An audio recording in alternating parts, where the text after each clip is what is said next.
All right, let's jump into this. This is Phil Spencer on the Kind of Funny X-Cast addressing the Redfall thing. This is a clip from Twitter. I thought we'd watch this and react to it. Let's see what he has to say. Well, of course, Redfall has released from Arcane Austin, and it's been a tough release week for that, coming out to low reviews and a lot of disappointment from many fans. Can you talk about that? What is your thoughts right now as we head into the first week of this game being out? There's nothing that's more difficult for me than disappointing the Xbox community, and just to kind of watch the community lose confidence, be disappointed. I'm disappointed. I'm upset with myself. I kind of revisit our process.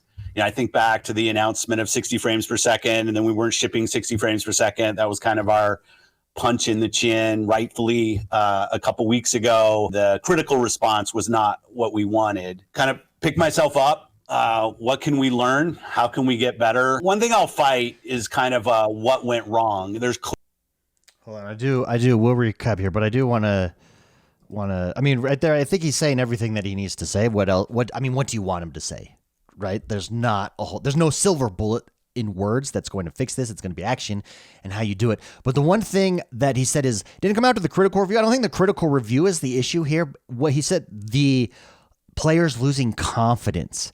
That is the ultimate issue here for players. I have never seen, and I said this earlier in the week, I have never seen the kind of exasperated pushback that is existing right now, that is happening this week amongst Xbox gamers, not amongst haters. There's tons of haters making a bigger deal out of this than it needs to be. It's not as doom and gloom as the Sony fanboys are going to have you say, and those with clear agendas. But amongst hardcore Xbox gamers, YouTubers, content creators, there is this exasperation, hands in the air, disappointment,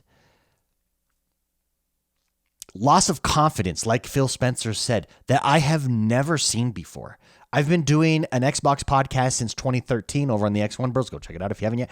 And I've not seen a community-wide sigh of exasperation like we have this week. And it's the disappointment. And the question is why. Nobody's asking why the disappointment.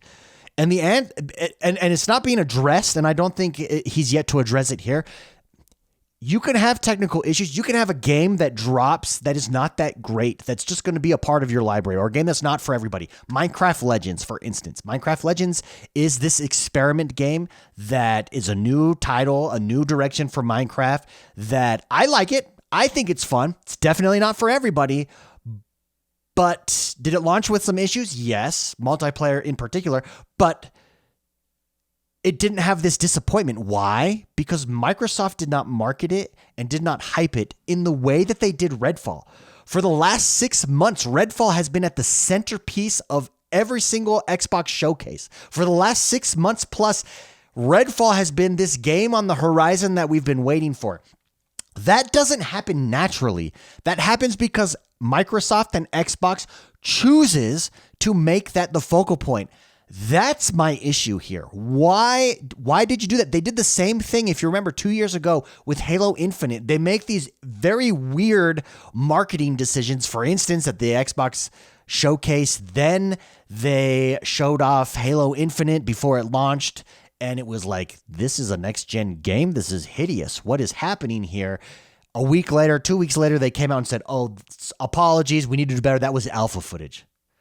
Well, why didn't you just say that? You could have just put that at the bottom of the, who made that decision? Like, that's the kind of stuff that you're getting in your own way. Redfall could drop in its current state, and if you didn't hype it, would it be like, oh, okay, I mean, nice try, but we're waiting for Starfield. But instead, there was this hype put behind it.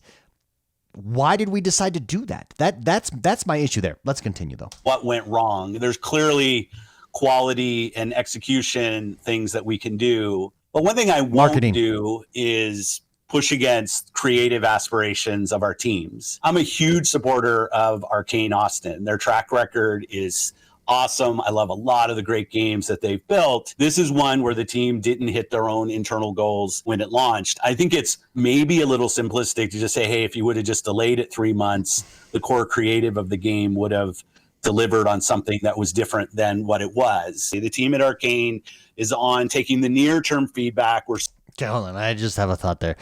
That's not the issue. My issue here is not that Arcane went this different direction, that there was this almost experiment kind of game, that they went for this looter shooter, something that they've not done before. My issue is not that, and that it didn't live up to what they wanted it to be. My issue is, why did you choose to get behind this game and hype it so much? Phil Spencer said right there that it's simplistic. It's a little bit simplistic to think that if we just delayed this game 3 months, that the core mechanic of what the game is would change. Okay, but you knew what the core mechanic of this game was. You knew whether or not it was a next level game or not. Yet you made the decision to put it in front of us in a way that made it this centerpiece of Xbox, at least for the last 6 months, that it shouldn't have been.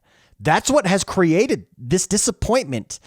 That's what needs to change going forward on execution. Yes, do you need to create quality games? Of course. But there's going to be these games. Sony has these games. Absolutely, they have these. They have had these games recently. What was that game? Beyonder? Everybody got tons. But Sony's not putting those games forward, or Nintendo, these games forward as their marquee titles. Xbox did. Xbox put all this hype behind Redfall that was unwarranted. And they created the disappointment because they created the hype. That's my issue. And so I think it's a little bit of a deflection to talk about that, to say I won't. I mean, it is good. Yes, you should let developers create. Love that. But also it's kind of a little bit of a deflection because that's not the core issue here, in my opinion. We're still working on the 60 frames per second. We have a good timeline for that. We're committed to getting that done.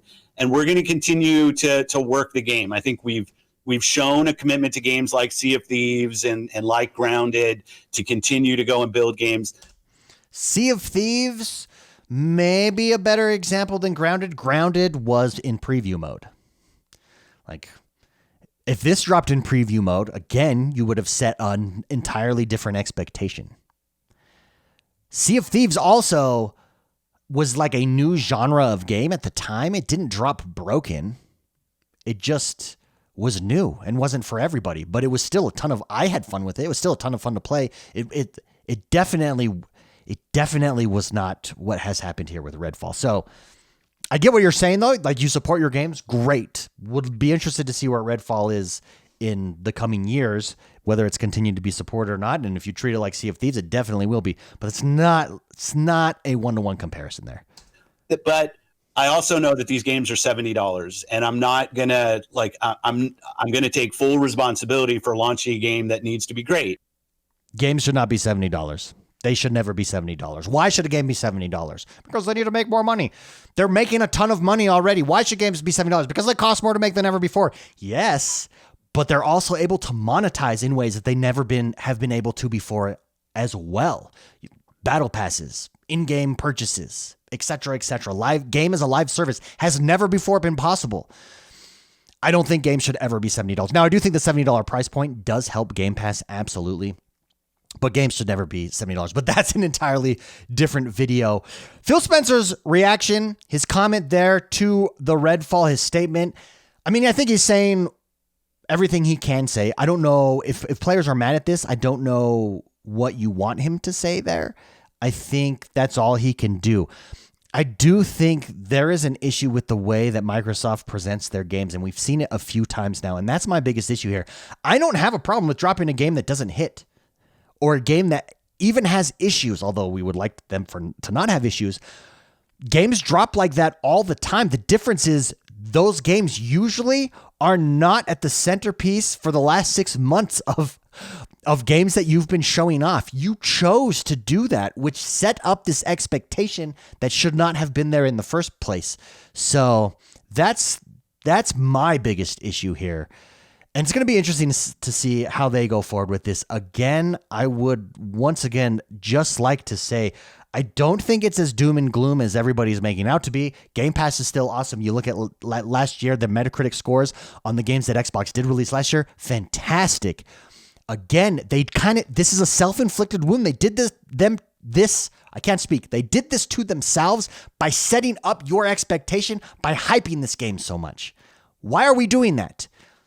It makes me seriously question Starfield. You should only put that kind of hype behind a God of War, a Halo Infinite, despite the mistake that they made with that Xbox showcase. But marquee titles is where you should put that hype behind. Everything else is gravy. Some games will hit, some games won't hit. Totally recognize that as the reality.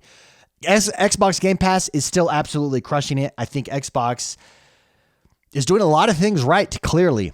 This, they're not.